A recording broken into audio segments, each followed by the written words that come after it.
بسم اللہ الرحمن الرحیم۔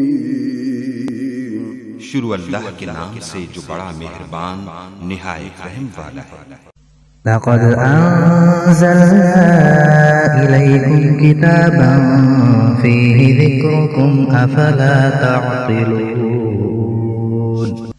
بے شک ہم نے تمہاری طرف ایسی کتاب نازل فرمائی ہے جس میں تمہاری نصیحت کا سامان ہے، کیا تم عقل نہیں رکھتے؟ الصلاۃ والسلام علیک یا سیدی یا رسول اللہ وعلی آلک و صحابک یا حبیب اللہ۔ الصلاۃ والسلام علیک یا سیدی یا رسول اللہ وعلی آلک و صحابک یا نبی اللہ۔ الصلاۃ والسلام علیک یا سیدی یا رسول اللہ وعلی آلک و صحابک یا رحمۃ للعالمین۔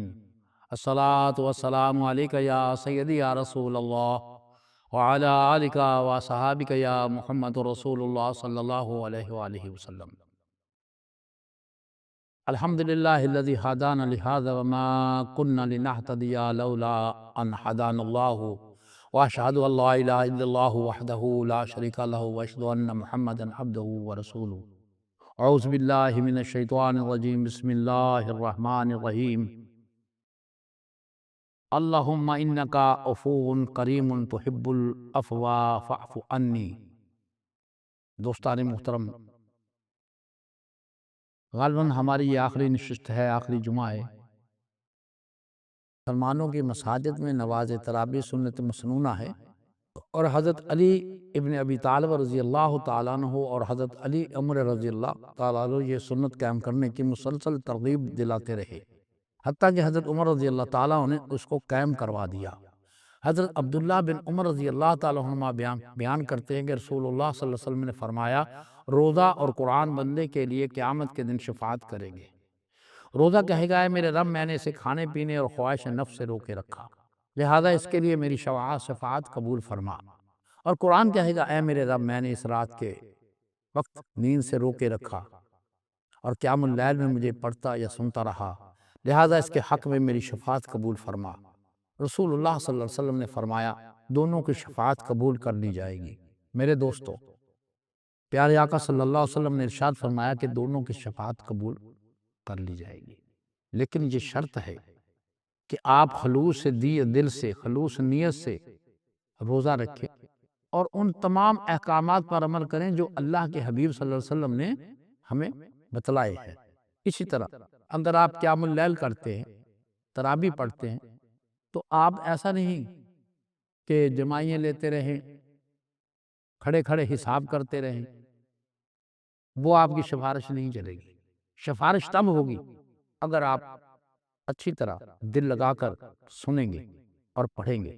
تو میرے دوستو، یہ اللہ کا بندے پر بے پناہ احسان ہے۔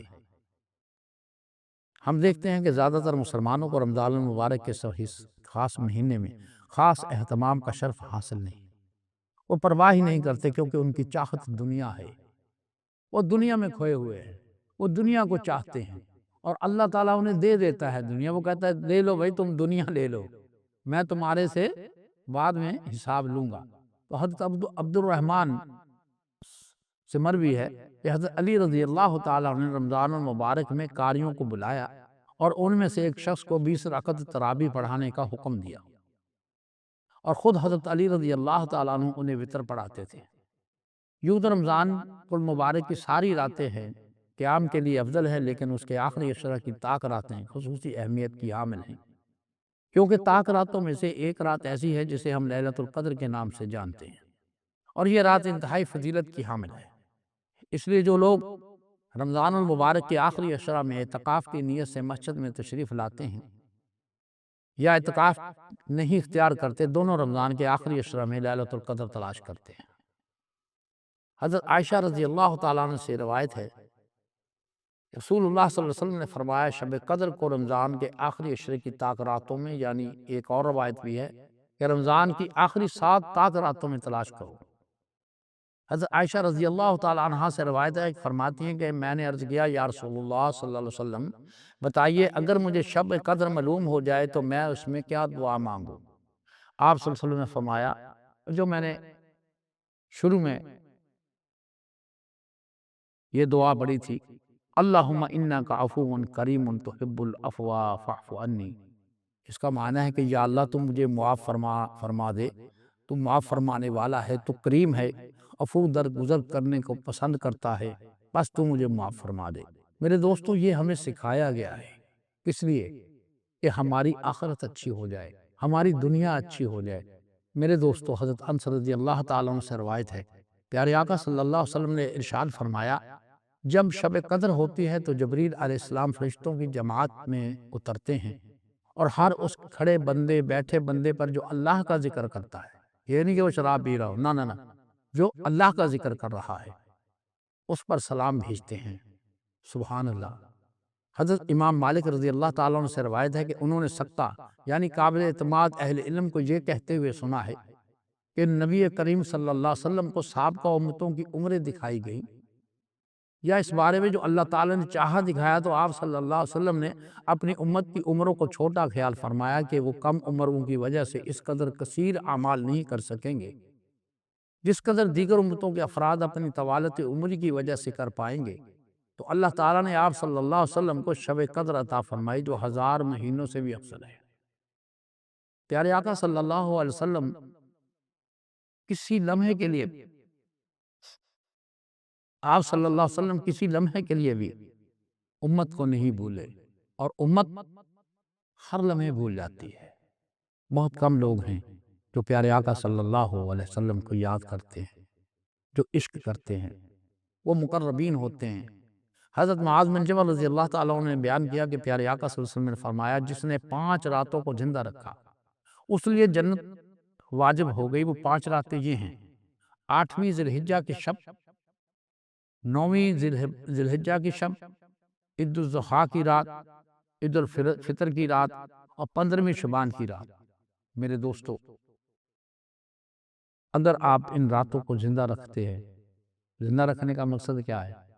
اس میں آپ اللہ کی بندگی کرتے ہیں، پیارے آقا صلی اللہ علیہ وسلم کے فرمان کے مطابق وہ رات گزارتے ہیں، پھر وہ رات زندہ ہو جاتی ہے۔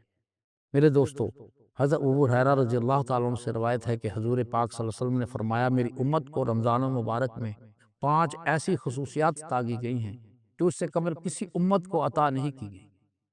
ان میں سے 5واں یہ ہے کہ جب رمضان کی آخری رات ہوتی ہے، ان روزہ داروں کو بخش دیا جاتا ہے۔ سبحان اللہ۔ ایک صحابی نے عرض کیا، کیا یہ آخری رات شب قدر ہے؟ آپ صلی اللہ علیہ وسلم نے فرمایا، نہیں۔ اس سے یہ واضح ہو گیا کہ شب عید کتنی اہمیت کی حامل ہے۔ دراصل جو آخری شب ہے، شب عید، جب چاند نظر آ جاتا ہے، اس میں اللہ تبارک و تعالیٰ ان مزدوروں کو مزدوری دیتا ہے۔ مزدوروں سے مراد جنہوں نے اللہ کی بندگی کی، عاجزی کی، خلوص دل کے ساتھ، خلوص نیت کے ساتھ اپنے پیارے محبوب صلی اللہ علیہ وسلم کے نقش قدم پر چلے، ان کی سنت پر عمل کیا، تو اللہ تعالیٰ ان کو بخش دیتا ہے۔ یہ شب عید ہے، کتنی اہمیت کی حامل ہے، جسے ہم بھول جاتے ہیں۔ ہم پٹاخوں میں، بازاروں میں گھوم رہے ہوتے ہیں، خرید و فروخت کر رہے ہوتے ہیں، ہم نے چاند رات جی گزارنی ہے، بازاروں میں گزارنی ہے۔ میرے دوستو، بہتر یہ ہے کہ آپ مسجدوں میں آئیں، اللہ کو منائیں، اللہ کے آگے جھکیں۔ اللہ پاک اپنے حبیب صلی اللہ علیہ وسلم کے صدقے ہمیں خاص رحمت عطا فرمائے۔ آمین ثم آمین۔